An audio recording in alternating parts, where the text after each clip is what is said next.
What's good, YouTubers and YouTubettes? This is JBsports back again with another one. Just recently watched an interview on FightHype.com featuring former junior welterweight champion Regis Prograis. That's a hell of a nickname, man. There, Rogaroo. That sounds like something you'll name your pet parrot or something. Rogaroo. What the hell? I don't know the backstory for that nickname, but it's a unique nickname. I ain't never heard no nickname like that. You know, you got the Matrix, Vasily Lomachenko. You got King Ryan Garcia. You got Devin the Dream Haney. You got Gervonta Tank Davis. You got Teofimo, Mr. Takeover Lopez. And here you got Regis Rogaroo Prograis. But anyway, man, this guy's one of the top fighters at 140 pounds. Lost a very close decision to Josh Taylor over there in the UK. If that fight would have took place in the US, he probably would have got the nod. You know, it just was one of them things. But he knew that going in. You going over there fighting a champion in his home country, man. You got to win in dominating fashion. If you leave it to the judges to, you know, kind of interpret what type of style they like, and you let the crowd noise affect you, you know, you're going to come out on the short end of the stick, and more times than not in that situation. So with that being said, man, he was talking about what's the latest on him and Mikey Garcia. He said basically his trainer keeps saying next week, another 48. Basically going to old Eddie Hearn playbook, man. Talking about next week and 48 hours. That's what we heard when Eddie Hearn was negotiating the Anthony Joshua Tyson Fury fight. He kept talking about next week. This weekend it should be an announcement, and weeks went by and weekends went by and no announcement. And then we all know what happened with the arbitrator ruling. He came in through the back door and pretty much took that fight away from Eddie and set the stage for the trilogy between Deontay Wilder and Tyson Fury. So I think Regis Prograis was kind of, you can tell by the tone of his voice, he's kind of frustrated. He's looking to secure a big fight. After the Josh Taylor loss, he had a couple of fights afterwards. He had it wasn't a impressive performance. I forgot the guy he fought up in San Antonio on the undercard of the Gervonta Tank Davis versus Leo Santa Cruz fight, but he didn't look that great. He got the win, but he did not look that great in that fight. In the Ivan Redcast fight, I thought he was actually starting to turn up the heat on Ivan Redcast. That fight kind of started kind of slow too in a way. He was winning the fight, but he still didn't look like the Regis Prograis before the Josh Taylor fight. You know, he took a little while to warm up, but he was starting to turn up the heat. That heat was getting hot in that kitchen, and Ivan Redcast, you know, he waved that white flag and he quit in that fight. You know, he's trying to get the decision overturned. He had his wife out there in the ring cursing out Regis Prograis because they thought it was an illegal blow that was landed by Regis Prograis. But when we watched the video, that was not the case. That was a legal blow. But like I said, Prograis was turning that heat up. It was getting hot in that kitchen. And what that old saying is, you can't stand the heat, get the hell up out the kitchen. And that's exactly what Redcast did. He got the hell up out that kitchen. That meaning that ring, got the hell up out of there, waved that white flag, and tried to create a phantom injury due to an illegal blow. And we all know that wasn't the case. But now he's looking to land another big name, and Mikey Garcia seems to be the front runner for that fight. But again, where will that fight take place, and how much money is gonna get put up for that fight? Because you let Eddie Hearn tell it, he's saying, look, neither one of these guys are signed with me, so I'm gonna have a hard time taking that fight to my DAZN bosses and them putting up the money for fighters that are not assigned to DAZN or assigned to Matchroom Boxing.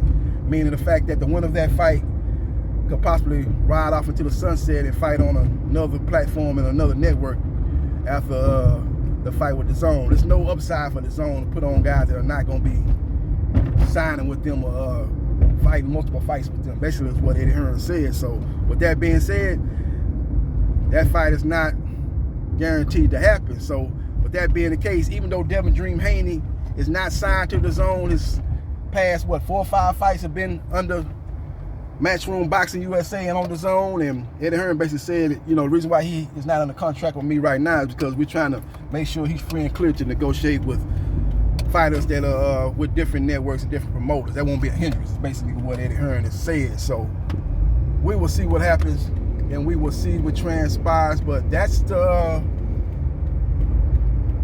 scenario that's getting played out, man. And I think he will be more willing, and he'll put up more effort to set up a Devin the Dream Haney versus Regis Prograis fight than a Mikey Garcia versus Regis Prograis fight. Because I think he feels he has a good chance to sign Devin Haney to a multi-fight deal with the DAZN here in the near future. And I don't think he sees that as the case with Mikey Garcia, who, you know, pretty much since he's got out of his contract with Top Rank, he's been very happy to kind of be a guy that's a free agent and can work with different promoters on a fight-by-fight basis. So with that being said, I like the matchup between Haney and Prograis. And I think that matchup is a more of a makeable matchup, especially as far as Eddie Hearn is concerned, than Mikey Garcia and Regis Prograis. I think if Mikey Garcia and Regis Prograis should do is, I think they should both get together and shop that fight to different networks. You know, take that fight to Triller, take that fight to PBC, take the fight to DAZN, and try to get the best deal. Find out which, you know, throw that bait out there and see who gonna, what fish is gonna go after that bait. What big fish is gonna go after that bait? Will be the big fishes of the PBC, the big fishes of Top Rank, or the big fishes of the DAZN. But throw that bait out there if I'm them. Devin the Dream Haney, I think it has a more of a chance of happening on the DAZN due to the fact that his close relationship with Eddie Hearn. So we will see what happens and we will see what transpires. As far as the matchup goes, it's an intriguing matchup. The better boxer is Devin Haney. The better puncher is Regis Prograis. But Regis Prograis is a decent enough boxer to compete in a boxing match with Devin the Dream Haney. But he has such a decided power advantage. I wonder it's just a matter of time will that power translate and catch up with Devin the Dream Haney. But Devin the Dream Haney will have to be on point. And I think his defensive skills are second to none, despite the fact of getting caught in his last fight by Linares. I think he was caught because he went into an aggressive mode of fighting. Basically, he was walking down Linares. He was stepping to Linares in a lot of occasions, and that gave Linares the opening to catch him with a shot. So I don't think he'll fight that way against Regis Prograis, knowing the power that Regis Prograis have. I think he'll fight more like he fought in all his fights before the Linares fight, and I think he'll be more of a boxer. But with that being said, Regis Prograis is athletic enough and he's technical enough to set up power shots, and he throws a lot of looping shots. I think that'll be a problem fighting a very accurate and guys that throw straight punches, a guy that knows how to control distance, and I think that'll be the main weapon for Haney, is the jab and controlling distance. If Prograis is able to close that gap and get inside and start landing his shots to the body and start landing those looping shots, I think that'll play to his advantage, man. But I think if it goes to a 12-round decision, I like Haney. If the fight ends in knockout, I like Regis Prograis. But that's a quick synopsis of this fight, man. Very intriguing matchup. I think that's the fight both guys should pursue if they're not able to get the fights that they want. You know, the plan A, that should be plan B for both fighters. Let me put it to you like that way. If plan A is not available, you go to plan B. And I believe plan A for Regis Prograis is Mikey Garcia. If he can't get that fight, plan B should be Devin the Dream Haney. I think Devin the Dream Haney is already on plan B. Plan A is out the window because he ain't getting the JoJo Diaz fight and he ain't getting the Vasily Lomachenko fight. Those guys got fights lined up respectively with other fighters. So I think the matchup he needs to be pursuing, and the matchup he needs to be telling Eddie Hearn, especially if Eddie Hearn wants to sign him to a multi-fight deal, is the Regis Prograis fight. Move up to 140, even though you haven't taken care of business at 135 like you want to, move up to 140, get that big win, and then you got more options than you have right now. You got an option to go back down to 135 and fight a Teofimo Lopez for undisputed, or you can stay up at 140 and call out the two big names at 140 pounds, Gervonta Tank Davis and Josh Taylor. So I think that would be definitely the avenue to go for Devin the Dream Haney. Or you're going to be stuck fighting fighters like Tagbo, you know, from Ghana, who's a good fighter, but it's not known in the U.S., or maybe Isaac Cruz, who I think, if I'm not mistaken, is coming off a loss, and he's affiliated with the PBC, so that'll be a hurdle.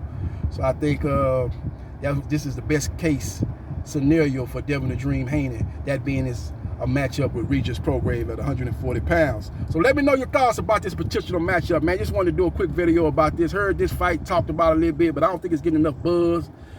You know, people, pretty much everybody's assuming that Regis is fighting Mikey Garcia, but I don't think that fight is anywhere close to being a done deal due to the fact that the amount of money that Mikey Garcia is going to command to fight Regis Prograis, I don't think that money is there with the DAZN in particular. And I don't know if the PBC or even Triller will be willing to put up that money, but they need to find out if they're willing to put up that money. They both need to get together and shop that fight to different networks and see if they can get somebody to bite. And that's what they need to do, in my opinion. So we will see what happens. We will see what transpires. Follow me on Facebook, GerardBriscoe.3571. Follow me on Instagram, 9707Gerard.